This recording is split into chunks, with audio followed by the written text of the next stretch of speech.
உங்களுக்கு கடைசி மாத சம்பளத்தில் பாதி ஓய்வூதியமாக வழங்கப்படும். உங்களுக்கும் ஒவ்வொரு மாதமும் நீங்கள் பணியில் இருக்கும் பொழுது மாத சம்பளத்தில் இருந்து 10% உங்களிடமிருந்து எடுத்துக்கொள்ளப்படும். அப்ப எனக்கு ஒண்ணே ஒன்று தோணுச்சு, இந்த 10% நான் உங்கள்கிட்ட கொடுக்காம நானே அதை முதலீடு செய்தால் 35 ஆண்டு காலம் நான் பணியில் இருந்தால் எனக்கு கையில எவ்வளவு வரும்?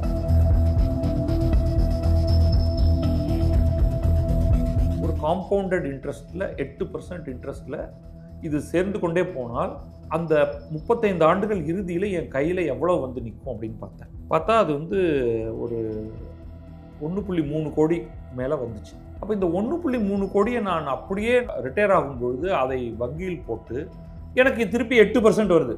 8% போட்டால் எனக்கு ரொம்ப பிரமாதமான பணம் கையில் வருது.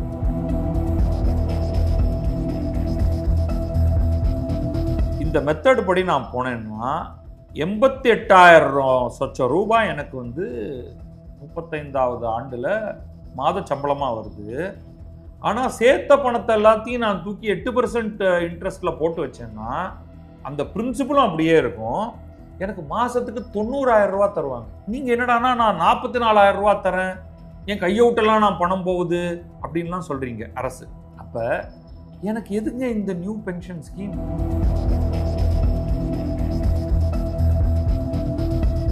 அந்த நிதியம் எவ்வளவு சேர்ந்து அது அந்த ஒட்டுமொத்தத்தை 8% ஆனுவிட்டியில் நான் போட்டேன் என்றால் எனக்கு கிட்டத்தட்ட நான் சம்பாதித்த பணம் எனக்கு நீங்கள் தர வேண்டும்.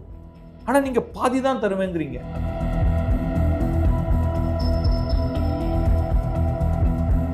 உண்மையிலேயே நீங்கள் உங்கள் கையை விட்டு பணம் கொடுக்க போகிறீர்களா, இல்லை இந்த அரசு பணியாளர்களிடமிருந்து பணத்தை நீங்கள் எடுத்துக்கொள்ள போகிறீர்களா? அரசு ஊழியர்கள், ஜாக்டோ ஜியோ மெம்பர்கள் அவங்களே இதை கால்குலேட் பண்ணிக்கிட்டோம்.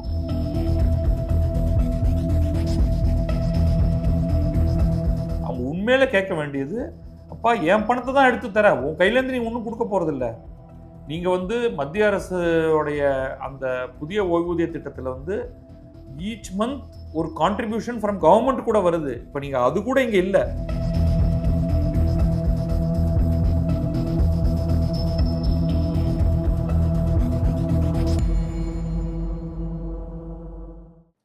கிழக்கு நியூஸ் நேயர்களுக்கு வணக்கம். நான் பத்ரி சேஷாத்ரி. இன்றைக்கு ஒரு சிறப்பு பிராட்காஸ்ட். இது புதிய தமிழ்நாடு உறுதியளிக்கப்பட்ட ஓய்வூதிய திட்டம். இந்த ஜாக்டோ ஜியோ என்னும் அரசு பணியாளர்கள், அரசு ஆசிரியர்கள் சங்கம், அந்த சங்கம் கொஞ்ச நாளாகவே போராடிட்டு இருக்காங்க. பழைய ஓய்வூதிய திட்டத்தை மீண்டும் கொண்டு வர வேண்டும் உள்ளிட்ட பல அம்ச கோரிக்கைகளை வைத்துக்கொண்டு அவர்கள் போராடி கொண்டிருக்கிறார்கள். அந்த போராட்டத்தில் அவர்கள் கடைசியாக ஒரு கெடு விதித்திருந்தார்கள். ஜனவரி 6 முதல் எங்களுக்கு பழைய ஓய்வூதிய திட்டத்தை நீங்கள் மீண்டும் கொண்டு வரவில்லை என்றால் ஜனவரி 6 முதல் கால வரையறையற்ற வேலை நிறுத்தம் ஒன்றை நாங்கள் நடத்தப் போகிறோம் அப்படின்னு அவங்க சொல்லியிருந்தாங்க. அப்போ என்ன நடக்கும் அப்படின்னு நம்ம பார்த்துக்கிட்டு இருக்கும் பொழுது இன்றைக்கு ஒரு அறிவிப்பு ஒன்று வந்திருக்கிறது. இந்த அறிவிப்பு தமிழ்நாடு அரசிடமிருந்து வந்திருக்கிறது. முதல்வர் தமிழ்நாடு அரசு அலுவலர்கள் இது செய்தி வெளியிடுது. தமிழ்நாடு அரசு அலுவலர்கள் மற்றும் ஆசிரியர்களின் 20 ஆண்டு கால கோரிக்கையினை நிறைவேற்றும் வகையில் பழைய ஓய்வூதிய திட்டத்தின் பலன்களை வழங்கக்கூடிய புதிய திட்டமான தமிழ்நாடு உறுதியளிக்கப்பட்ட ஓய்வூதிய திட்டத்தை செயல்படுத்திட மாண்புமிகு தமிழ்நாடு முதலமைச்சர் திரு மு.க. ஸ்டாலின் அவர்கள் ஆணை அப்படின்னு சொல்லிட்டு இது ஒரு 2, 4, 6, 8 பக்கம் ஒரு விரிவான அறிக்கை இருக்கு. அதில் ஒரு 6 பக்கம் வாழ்த்து செய்தியாக இருக்குது. அதனால் அதை விட்டுருவோம். கிரக்ஸ் ஆஃப் த மேட்டர் என்ன அப்படிங்கிறதுக்கு வருவோம். இந்த தமிழ்நாடு உறுதியளிக்கப்பட்ட ஓய்வூதிய திட்டம் அதோடைய கீ பாயிண்ட்ஸ் மட்டும் வச்சுப்போம். இதே ஒரு சம்மரைஸ்டாகவும் பத்திரிகை செய்திகள், டிவி செய்தியெல்லாம் வர ஆரம்பிச்சிருச்சு. ஸோ எஃபெக்டிவ்லி அவங்க என்ன சொன்னாங்கன்னா, மாநில அரசு அலுவலர்கள் அவர்களுடைய கடைசி மாத ஊதியத்தில் 50% உறுதியளிக்கப்பட்ட ஓய்வூதியமாக வழங்கப்படும். இதுல இந்த நியூ பென்ஷன் ஸ்கீம் என்ன சொல்லுச்சு அப்படின்னா, நீங்க மாதம் நீங்க ஒரு கான்ட்ரிபியூஷன் கொடுப்பீங்க. அது ஃபிக்ஸ்டு கான்ட்ரிபியூஷன் ஸ்கீம். உங்களுக்கு இவ்வளவுதான் கையில வரும்னு நாங்க சொல்ல மாட்டோம். நீங்க உங்களிடமிருந்து மாதம் இவ்வளவு பிடித்தங்களை செய்வோம். அந்த பிடித்தத்துடன் அரசு ஒரு அமௌண்ட்டை போடும். அது பங்குச்சந்தை மூலமாக பல்வேறு இடங்களில் அது முதலீடு செய்யப்படும். அந்த முதலீட்டிலிருந்து உங்களுக்கு அந்த முதலீட்டு நிதியம் ஒரு குவியமாக வந்திருக்கும். அதை உங்களுக்கு கொடுப்போம். அதை நீங்க ஆனுவிட்டின்னு சொல்லுவாங்க. அதில் ஒரு குறிப்பிட்ட சதவீதம் பணத்தை நீங்கள் எடுத்துக்கலாம். மீதியை உங்களுக்கு அதை ஒரு ஆனுவிட்டி மாதிரி போட்டு அதிலிருந்து உங்களுக்கு ஒவ்வொரு மாதமும் ஒரு தொகை கிடைக்கும் அப்படிங்கிறது தான் புதிய ஓய்வூதிய திட்டமாக இருந்தது. பழைய ஓய்வூதிய திட்டம் என்ன சொன்னுச்சு அப்படின்னா, இந்த மாதிரி எந்த பிடித்தம் எதுவும் கிடையாது. நீங்கள் அந்த எப்பொழுது நீங்கள் ஓய்வு பெறுகிறீர்களோ அதற்கு அடுத்த மாதத்திலிருந்து உங்களுக்கு ஓய்வூதியம் என்பது அரசு தன்னுடைய பாக்கெட்டிலிருந்து கொடுக்கும். இப்போ இந்த 3வது திட்டம் இப்போ நம்ம பேசுறது இது என்னன்னா, தமிழ்நாடு உறுதியளிக்கப்பட்ட ஓய்வூதிய திட்டம். அது என்ன சொல்றாங்கன்னா, உங்களுக்கு என்ன கிடைக்கும்? உங்களுடைய கடைசி மாத சம்பளத்தில் பாதி உங்களுக்கு ஓய்வூதியமாக வழங்கப்படும். ஓவரால் தொடர்ச்சியாக நீங்கள் உயிருடன் இருக்கும் வரை. அதுல 6 மாதங்களுக்கு ஒரு முறை டியர்னஸ் அலவன்ஸ், அகவிலைப்படி விலையேற்றத்துக்கு தகுந்தாற் போல டியர்னஸ் அலவன்ஸ் உங்களுக்கு கொடுக்கப்படும். இது 6 மாதத்துக்கு ஒரு தடவை, அது ஒரு ஸ்மால் பர்சன்டேஜாக இருக்கும். உங்களுடைய காலத்துக்கு பிறகு நீங்கள் ஓய்வூதியம் வாங்கி கொண்டிருக்கிறீர்கள். உங்களுடைய காலத்துக்கு பிறகு நீங்கள் யாரை குறிப்பிடுகிறீர்களோ, ஏற்கனவே பரிந்துரைத்த குடும்ப உறுப்பினர்களுக்கு உங்களுக்கு கிடைத்த ஓய்வூதியத்திலிருந்து 60%, 60% குடும்ப ஓய்வூதியமாக வழங்கப்படும். அதோடு அது முடிஞ்சு போயிடும். அதுக்கு பிறகு அது தொடராது. அப்போ என்ன இதில் மாற்றம் அப்படின்னா, இந்த ஓய்வூதியம் உங்களுக்கு வேணும் அப்படின்னா பணியாளர்களின் 10% பங்களிப்போடு.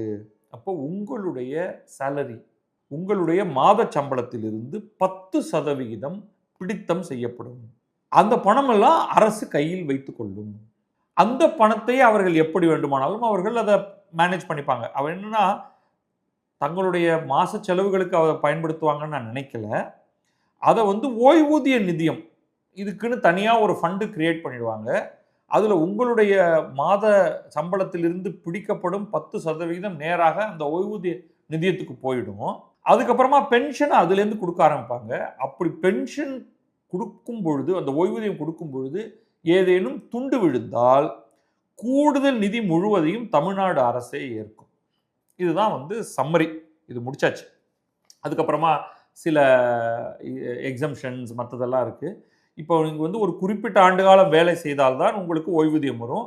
அந்த ஓய்வூதிய காலத்துக்கு முன்பே நீங்கள் இறக்க நேரிட்டால் உங்களுக்கு கருணை தொகையாக ஏதோ கொடுக்கப்படும். தனியாக அதெல்லாம் விலக்கி வச்சிடுறேன். பெரும்பாலானவர்கள் என்ன பண்ணுவாங்க, 25 வயது ஆகும் பொழுது வேலைக்கு சேர்கிறார்கள்னு வச்சுப்போம். எகைன் 22 வயசுலேயே வேலைக்கு சேரலாம், 23 சேரலாம், 24 சேரலாம். பெரும்பாலும் 25 வயதில் சேர்றாங்கன்னு ஒரு கணக்குக்காக வச்சுக்கிறேன். 60 வயதில் அவர்கள் வேலையிலிருந்து விலகுகிறார்கள். 35 ஆண்டு காலம் பணிக்காலம் அப்படின்னு நான் ஒரு கால்குலேஷனுக்காக வைத்துக்கொள்கிறேன். எனக்கு இதை பார்த்தப்ப ஏதோ ஒரு சின்னதா ஓகே ஸ்கீம் நல்லா இருக்கா, இது நல்ல விஷயமா அப்படின்னா நல்லா தான் இருக்குது. இது கான்ட்ரிபியூட்டரி பென்ஷன் ஸ்கீம் மாதிரி. இது பங்களிப்புடன் கூடிய ஓய்வூதிய திட்டத்தில் பணியில் சேர்ந்து புதிய தமிழ்நாடு உறுதியளிக்கப்பட்ட ஓய்வூதியம் செயல்படுத்தப்படுவதற்கு முன் இடைப்பட்ட காலத்தில் நிறைய விஷயங்கள்லாம் சொல்கிறாங்க. பட் கரெக்டாக நம்ம 3 தான் பார்க்குறோம். உங்களுக்கு உங்களுடைய மாத சம்பளத்தில் பாதி, கடைசி மாத சம்பளத்தில் பாதி ஓய்வூதியமாக வழங்கப்படும். உங்களுக்கும் ஒவ்வொரு மாதமும் நீங்கள் பணியில் இருக்கும் பொழுது மாத சம்பளத்திலிருந்து 10% உங்களிடமிருந்து எடுத்துக்கொள்ளப்படும். அப்போ எனக்கு ஒன்றே ஒன்று தோணுச்சு, இந்த 10% நான் உங்கள்கிட்ட கொடுக்காம நானே அதை முதலீடு செய்தால் 35 ஆண்டு காலம் நான் பணியில் இருந்தால் எனக்கு கையில் எவ்வளவு வரும் அப்படின்னு கால்குலேட் பண்ணலாம் அப்படின்ட்டு நான் எக்ஸல் ஷீட்டை எடுத்து வச்சுட்டு ஒரு சின்ன வேலை ஒன்று செஞ்சேன். செய்தப்ப எனக்கு என்ன கிடைச்சதுன்னா, நான் ஒரு மாடரேட்டான ஒரு பாயிண்டில் ஆரம்பிக்கிறேன். சில அசம்ஷன்ஸ்லேருந்து ஆரம்பிக்கிறேன். 5 ஆண்டுகளுக்கு ஒரு முறை என்னுடைய சம்பளம் மேலே உயரும் அப்படின்னு நான் எடுத்துக்கிறேன். ரொம்ப மாடரேட்டாக 5 ஆண்டுகளுக்கு ஒரு முறை 10% உயரும் ஒரு முறை அப்படின்னா என்ன அர்த்தம்னா, ரஃப்லி ஒரு ஆண்டுக்கு 2% இன்க்ரீஸ் ஆகுது. ரஃபாக நான் ஒவ்வொரு ஆண்டும் உயரும்னு சொல்லலை. நான் அகவிலைப்படி ஏற்றத்தை எல்லாத்தையும் நான் எடுத்துக்கல, இந்த டிஏவெல்லாம் எடுத்துக்கல. ரொம்ப சிம்பிளாக எனக்கு 50,000 மாத சம்பளத்தில் நான் ஆரம்பிக்கிறேன். 35 ஆண்டு காலம் முடியும் பொழுது கிட்டத்தட்ட 88,578 ரூபா எனக்கு மாத சம்பளம் வருகிறது. அப்படி தான் என்னுடைய ஹோல் ப்ராசஸ் ஒர்க் ஆகுது. இப்போ இந்த மாதிரியான ஒரு நிலையில் ஒரு ஆண்டுக்கு ஒவ்வொரு மாதமும் என்னுடைய சம்பளத்திலிருந்து நீங்கள் 10% எடுத்துக்கொள்கிறீர்கள். அப்போனா வந்து நான் 50,000 வாங்கும்பொழுது 5,000, அது 55,000 ஆகும்போது 5,500 ஒவ்வொரு மாதமும் பிடித்தம் செய்கிறீர்கள். இந்த பிடித்தத்தை நான் அப்படியே வந்து ஒரு இடத்துல முதலீடு செய்கிறேன்னு எடுத்துக்கொள்வோம். ரொம்ப சேஃபான முதலீடு. எனக்கு ஒரு ஆண்டுக்கு 8% கிடைக்கக்கூடிய மாதிரியான ஒரு வட்டி கிடைக்கக்கூடிய மாதிரியான ஒன்று அப்படின்னு வைத்துக்கொள்வோம். நான் ஒரு கால்குலேஷன் போட்டேன். எவ்வளவு பணம் நமக்கு வந்து இது இந்த மாதிரி வந்து நான் எடுத்து அது ஒரு காம்பவுண்டட் இன்ட்ரெஸ்ட்டில் 8% இன்ட்ரெஸ்ட்டில் இது சேர்ந்து கொண்டே போனால் அந்த 35 ஆண்டுகள் இறுதியில் என் கையில் எவ்வளோ வந்து நிற்கும் அப்படின்னு பார்த்தா அது வந்து ஒரு 1.3 கோடி மேலே வந்துச்சு. அப்போ இந்த 1.3 கோடியை நான் அப்படியே ரிட்டையர் ஆகும்பொழுது அதை வங்கியில் போட்டு எனக்கு திருப்பி 8% வருது. இந்த ஹோல் பீரியடில் இன்ட்ரெஸ்ட் ரேட் அப்படியே 8% இருக்குன்னு வச்சுக்கிட்டு நான் சொல்கிறேன். 8% போட்டால் எனக்கு வந்து ரொம்ப பிரமாதமான பணம் கையில் வருது. நீங்கள் சொல்கிறது 88,578 நான் முடிக்கிறேன்னா, நீங்கள் 35 ஆண்டுகள் கழித்து எனக்கு மாதம் அதில் பாதி தருகிறேன் என்கிறீர்கள். எவ்வளவு? 44,00,000 லட்சம் ரூபாய் எனக்கு நீங்கள் தரேன் அப்படிங்கிறீங்க. எனக்கு பார்த்தா 88,000 அதிகமாக வரும் போல தெரியுது. ஈவன் நீங்கள் ஒரு 25 லட்சம் ரூபா தரேங்கிறீங்களா மொத்தமாக, அதையெல்லாமும் சேர்த்து கணக்கு பண்ணா, சரி நாம தான் ஏதாவது தப்பு பண்ணிட்டோமா அப்படின்னு நினச்சிட்டு நேராக நமக்கு இருக்கவே இருக்கு சாட் ஜிபிடிட்ட போய் கேட்டேன். எப்பா நான் என்னுடைய கால்குலேஷன்லாம் சரியா அப்படின்ட்டு. ஸோ சாட் ஜிபிடியில் போய் ப்ராம்ப்டில் போட்டேன். ஐ ஏர்ன் 50,000 rupees per month. இதுதான் நான் போட்டது.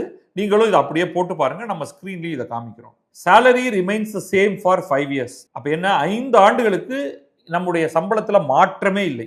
6th year it goes up by 10%. ஒவ்வொரு 5 ஆண்டுகளுக்கு ஒரு முறை 10% இன்க்ரீஸ் ஆகுது. I work for 35 years. Salary increase happens once every 5 years by 10% அப்படின்னு சொல்லிட்டேன்.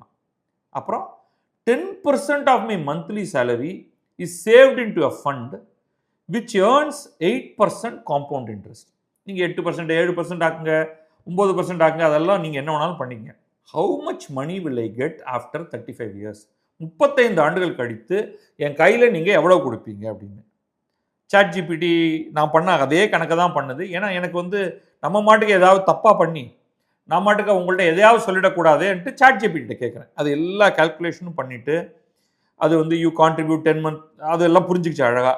You contribute 10% of monthly salary at the end of every month. Fund earns 8% per year compounded monthly.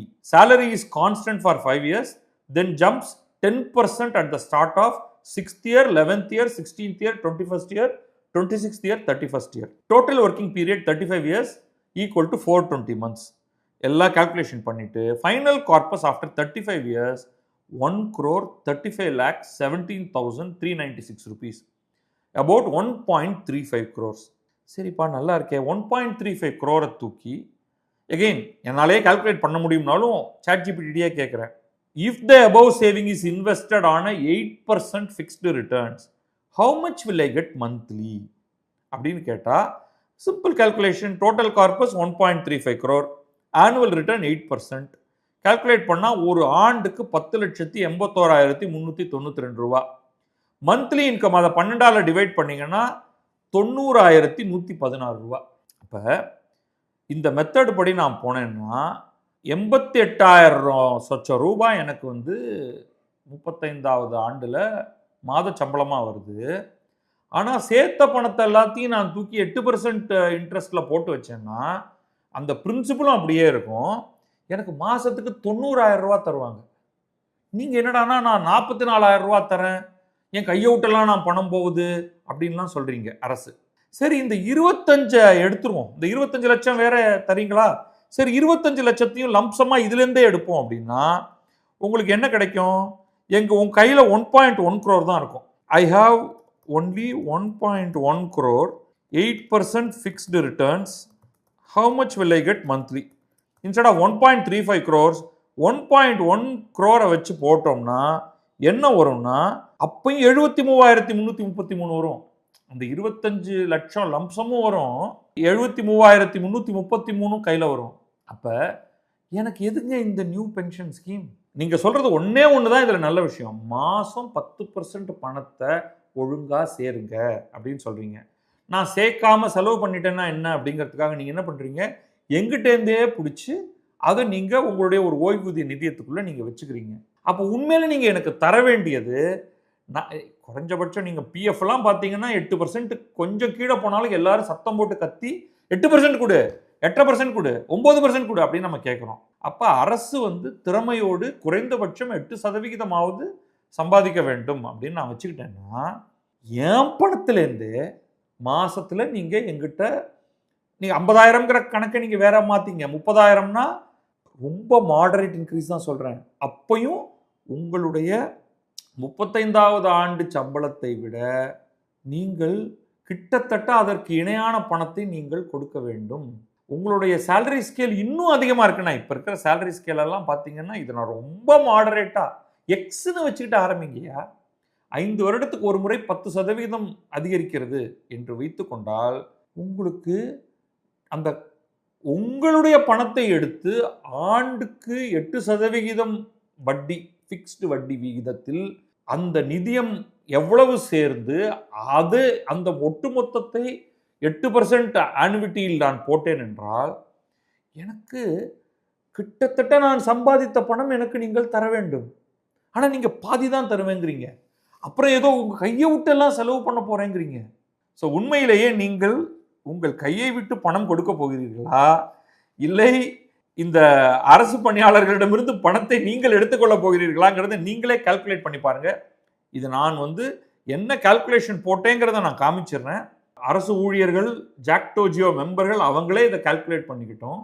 So நான் இப்போவும் சொல்லுவேன், இது நீங்கள் 10% தான் நீங்கள் பிடித்தம் செய்ய போகிறீர்கள் என்றால் பெரும்பாலானவர்களுக்கு புதிய ஓய்வூதிய திட்டம் என்பதே மிகச்சிறந்த பயனுள்ளதாக இருக்கும். தமிழ்நாடு உறுதியளிக்கப்பட்ட ஓய்வூதியம் என்பதிலிருந்து உங்களுக்கு கிடைக்கப் போவது குறைவுதான் என்கிறது என்னுடைய ஃபர்ஸ்ட் கட் கால்குலேஷனில் தெரிய வருது. யார் வேண்டுமானாலும் இந்த கால்குலேஷனை சரி செய்து பார்த்து நீங்களே ஒரு தடவை எல்லாத்தையும் போட்டு நமக்கு கிடைச்சிருக்கிற தகவல்லேருந்து நம்ம தான் பார்க்க முடியுது. எங்கிட்ட நீ 10% மாதம் எடுத்துக்கும் பொழுது நீங்கள் எனக்கு திருப்பி தர வேண்டியது 35 ஆண்டுகளுக்கு பிறகு நிறைய தர வேண்டும். அவ்வளவு நீங்கள் தரப்போவதில்லை என்பது போல இது எனக்கு தோன்றுகிறது. நான் பண்ணதில் ஏதாவது தப்பு இருக்குன்னா நீங்களே வந்து இதுக்கு கீழே அந்த கால்குலேஷனை போட்டு பாருங்க. நீங்களே இந்த நம்பரெல்லாம் மாற்றி போட்டு பாருங்க. ஜாக்டோ ஜியோ இதை வரவேற்றிருப்பதாக ஏதோ செய்திகள்லாம் தெரிவிக்குது. அவங்க உண்மையில கேட்க வேண்டியது, அப்பா என் பணத்தை தான் எடுத்து தர, உன் கையிலேருந்து நீ ஒன்றும் கொடுக்க போறதில்ல. நீங்க வந்து மத்திய அரசுடைய அந்த புதிய ஓய்வூதிய திட்டத்தில் வந்து ஈச் மந்த் ஒரு கான்ட்ரிபியூஷன் ஃப்ரம் கவர்மெண்ட் கூட வருது. இப்போ நீங்க அது கூட இங்க இல்லை. ஸோ இது என்ன கால்குலேஷன் நீங்க பண்ணியிருக்கீங்க அப்படின்னு ஜாக்டோ ஜியோ ஒரு முறை அரசுகிட்ட உட்கார்ந்து அவர்களுக்கு கொஞ்சம் கணிதம் தெரிந்தவர்களோட உட்கார்ந்து அதை கொஞ்சம் எக்ஸல்லையோ ஜிபிடிலையோ சாட் ஜிபிடிலையோ போட்டு பார்த்துட்டு இதை பற்றி பேசினால் நன்றாக இருக்கும்.